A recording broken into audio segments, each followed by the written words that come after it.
Yeah, well, good morning, and thanks everybody for watching this short video. We're trying to illustrate a new product, actually not a new product, but a product that hasn't really been utilized very much in Texas. And so this is really going to be focused for your investor, who we have so many that are coming into the local area that we're trying to introduce into the all-in-one product. What I'm here to do today is just to talk about the basics for the first-time investor, for maybe even the seasoned investor, on what this product is. Why would I choose this product over a traditional 30 or 15-year fixed? What is it? How does it work? Besides it being an interest-only product, how do I build wealth? I just need to know the basics of it so that I can understand how to see if it works in my own portfolio of loans. So Dave Herbst is here to explain his part. He's an expert in this. We're going to make this short and sweet. And we're going to have experts that will be here to help you locally, so that if you have any questions, you can ask us. But this is going to be the basics of the all-in-one loan for your non-owner in Texas and your second home purchase. So thanks, Dave, for joining us. Hey, Chris, thanks for having me. I appreciate it. So I'm a new investor. I come into Austin. I found, or in the Austin area, and I found a property that I love, and I'm about ready to go under contract, and I'm looking at interest rates today, and they're nearing 5%. You know, I want to put 25% down, and my loan officer is saying, you got to look at this all-in-one loan. Dave, what is this thing, and why would I go this route versus a traditional 30 or 15-year fix?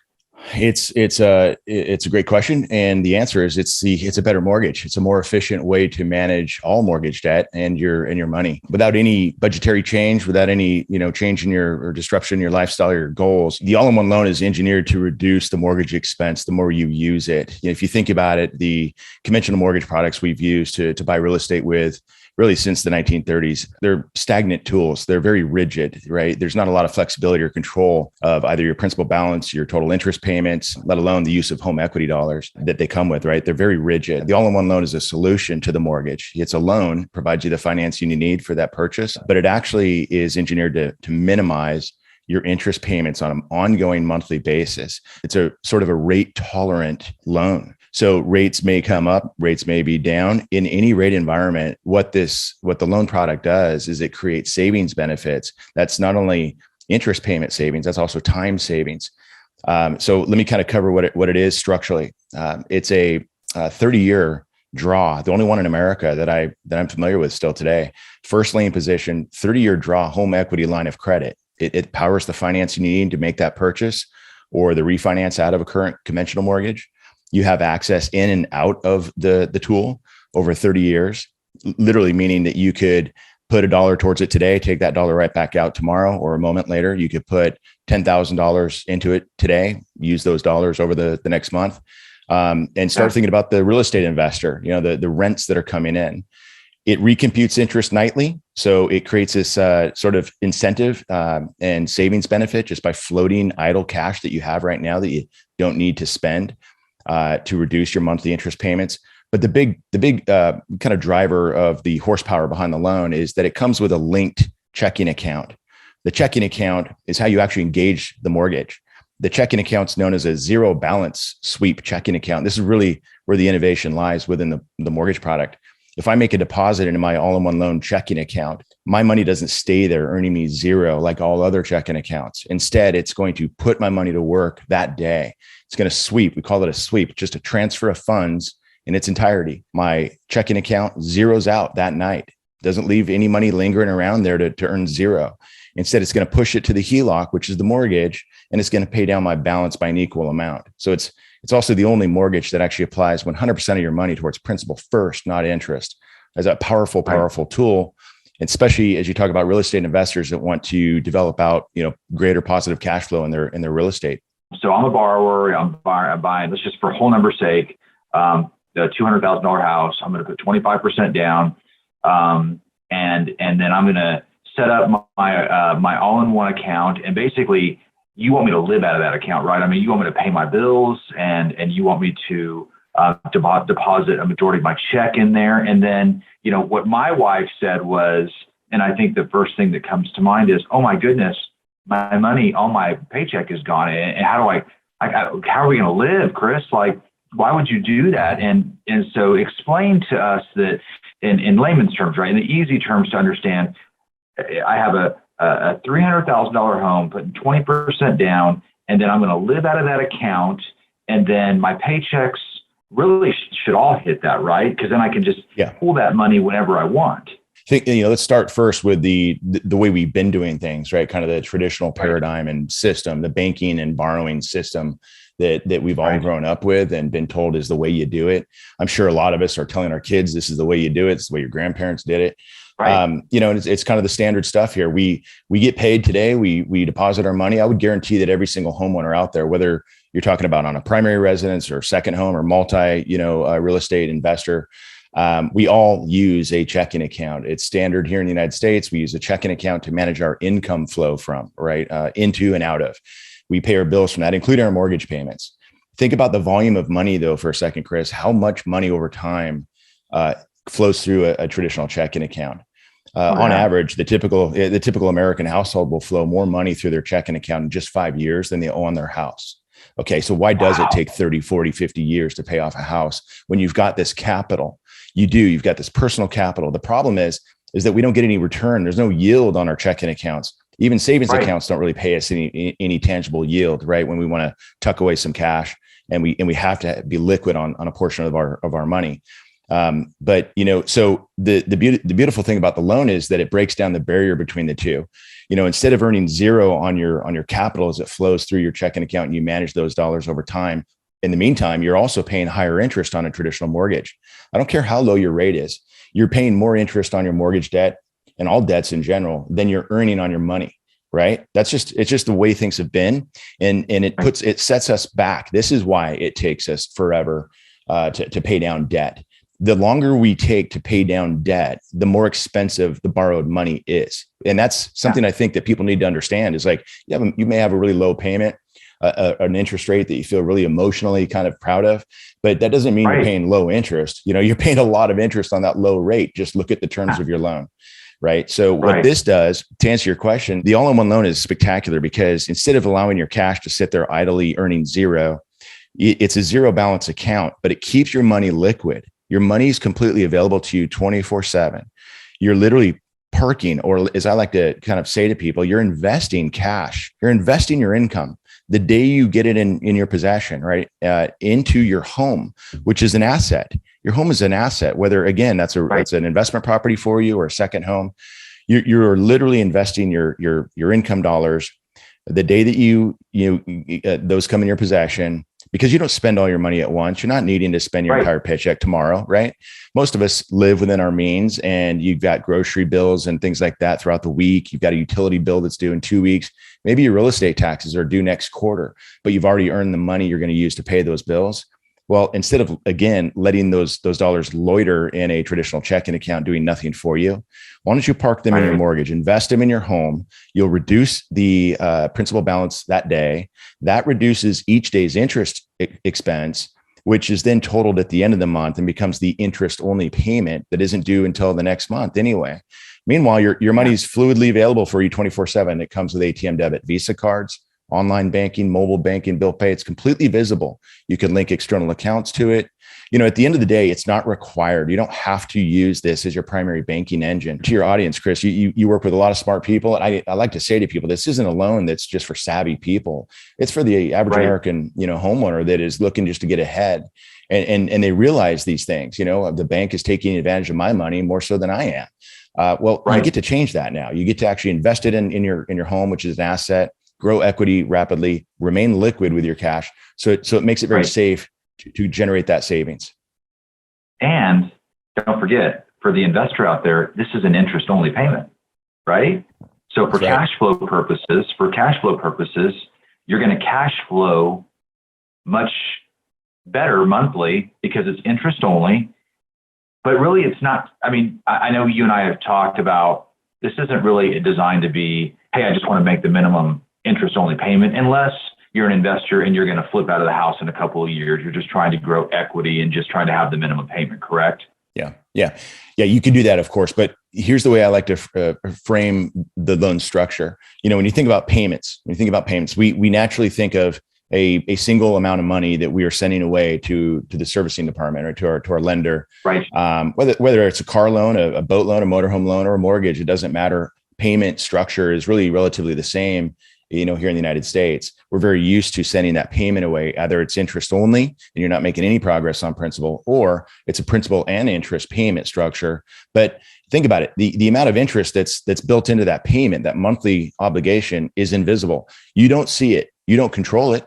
You're not saying, hey, my payment's $2,000 a month. Hey, lender, I'd like to have $1,900 of that go to principal this month. Would you do that for me? They'd laugh at you. And of course, you've already signed a contract that says, no, that's not the way we're doing it. In the first 10 years alone on a 30-year loan, you'll pay about 50% of the total interest that's due on that mortgage. So these tools are archaic. They're rigid. They consume a tremendous amount of your personal capital, which is a powerful tool. And now this makes it more efficient. What I like to tell people is we separate the P from the I. That's what we've done here. So the principal repayment, that's money you owe. If you borrow $300,000 as an example, you owe that money back. The longer you're going to take to get that balance down, the more we're going to charge you. Every lender is that way, right? That's the point of lending and banking. However, you in a regular loan, you really don't get that choice. It's amortized out. You're locked in, and it's kind of a ball and chain for you.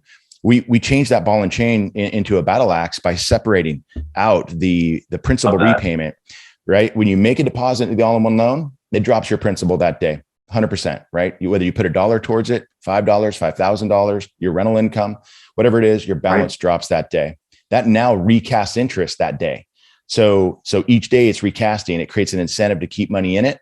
So as I like to say, Chris, it's a principal first mortgage, but the interest is paid for separately. It's a separate event. At the end of the month, interest is computed for that entire month. Each day's interest totaled up. That becomes the interest payment. And because you effectively lowered your balance more aggressively in the month, because 100% of your money went towards principal, even if you spend out of the account, it's still less interest that's going to accumulate over the monthly cycle. Once that month ends, that interest payment that's visible to you, you get a notification from our servicing portal. You can draw down your statement. It's an inclusive statement, so it shows you your home equity line of credit limit. That's your available funds. Shows you the difference between your current principal balance and that line of credit limit. That's your money. It's liquid to you. It tells you what the cumulative daily interest is. If I want to go buy another house, I just write a check. There's no cost to do that. Yeah. Nope, not at all. Wow. Yeah. And that interest payment is actually drafted out of the line of credit automatically, not on the 1st of the new month, not on the 2nd, not on the 5th, not on the 15th, but on the 21st. So that's another key kind of, differentiator here. It keeps the money that you have to spend on mortgage interest on the all-in-one loan in the HELOC for an additional 20 days into the new month before it has to be expensed out. So that helps snowball or compound your savings benefit month over month. It's just a phenomenal tool. Let me mention one more thing here too. For the real estate investors, I know I've been a real estate investor myself. I know that there's a couple things you really hope to accomplish as you buy real estate. Number one, I think everybody could identify with wanting a loyal and respectful renter. Sometimes those are hard to find, right? It's really hard to find somebody that's going to respect your property, pay on time, and you don't want to scare those people away. With a strong rental market, I'm sure that we've been able to increase rents, on our real estate and to create greater, positive cash flow in that property. It's not always feasible.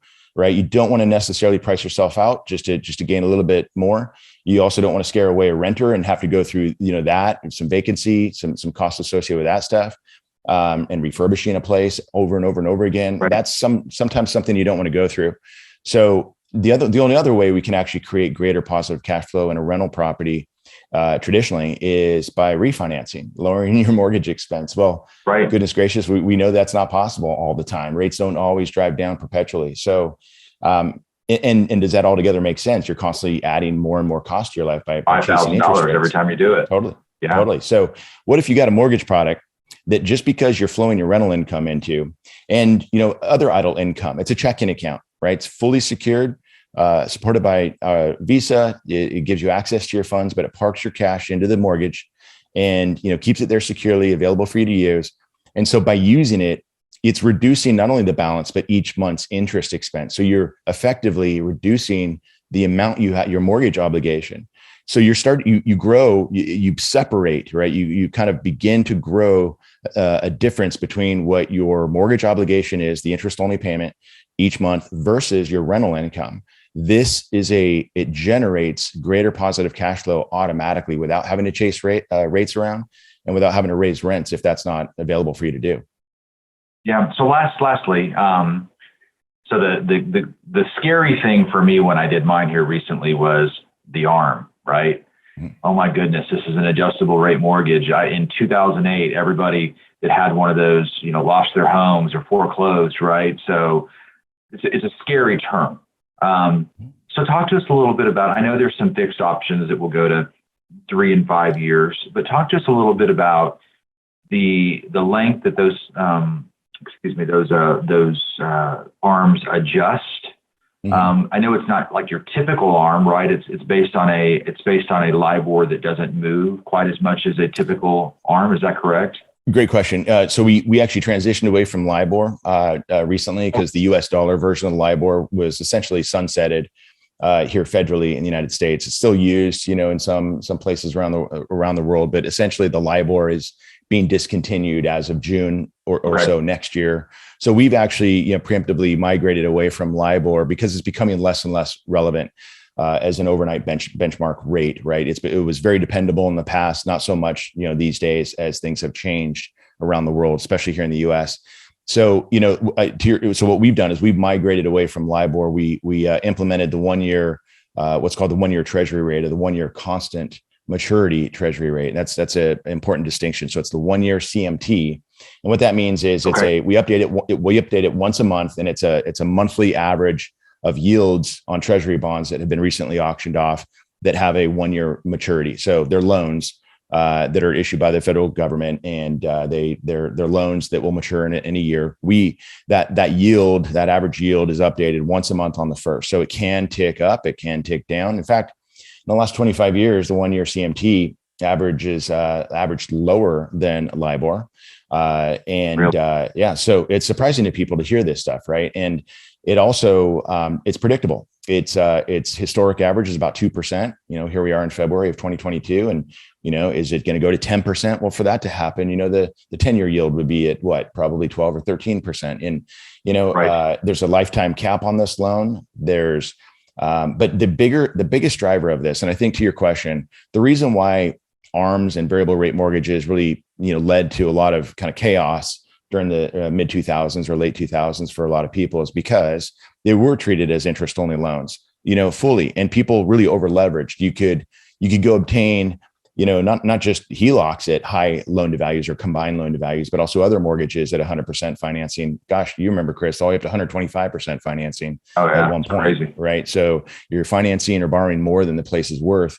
That stuff has gone away. We've never done that, by the way. CMG Financial has never done that. Never got involved with that kind of stuff. This loan has always been a loan that we've structured for the right candidate, cash flow positive. They're disciplined with their money management. They know that they can't spend more than they make to get ahead. You've got to actually do the opposite, set some pathway for you, right? Do you know how to use a checking account? Do you have, 25% equity in the property for a investment property, or 20% in a second home? By the way, Chris, just quick teaser here. We're working very hard to release this program for primary residences or homestead properties in the state of Texas here in the near term. So I know, I'm so excited. Yeah, going to become available here soon. So let me kind of just finish my point here with this. Interest rate is only 1/3 of the mathematical equation that creates a loan. That's important for people to understand. It's only 1/3 of the entire equation. The entire equation involves interest rate, the time or term that you're in debt, right? You're going to be in debt for 10 years, 5 years, or 30 years, or 40 years, or 50 years, right? It's really the longer you offset repayment, the more expensive that debt becomes, especially even with a low rate. The third factor is the balance. Who controls it? Is it high? Right. Are you restricted, or do you control it? And are you able to drive it down sooner? That's the difference on the all-in-one loan. Yes, the rate can vary. It can move. It's very predictable, and it moves very slowly. But the bigger factor here is that we are providing complete control of your principal balance, much greater influence of when you pay off, right? You get to control that. You want to pay off in 3 years? Great. If you want to maybe pay off in 9 years instead, and farm some savings and use your equity money out of the all-in-one loan to go buy other real estate, that's your choice. You could really use this to create wealth faster, accelerate all those goals, and avoid a bunch of interest costs that would normally come with a traditional product. Yeah, well, thank you so much. And what I would say lastly is to all of the investors, if you're an investor, especially a newer investor, and you want to build wealth, this is the program for you, right? This isn't a deal where you've got to pay for 30 years or 15 years or whatever term you're on. This is something that you can control your balance. You're making an interest-only payment, but I highly recommend, if you're going to do this, to live out of it. That's what I've done in my family. And it's just so neat to go on and see your balance just constantly moving and your interest-only payment moving, and literally live out of this thing and see your mortgage go away, and then build wealth on that to go out and do it again. So, Dave, thank you. This is awesome. Roll out that primary residence so that we can kill the streets with it. And thank you so much again for your time. Thanks for having me, Chris. Appreciate it.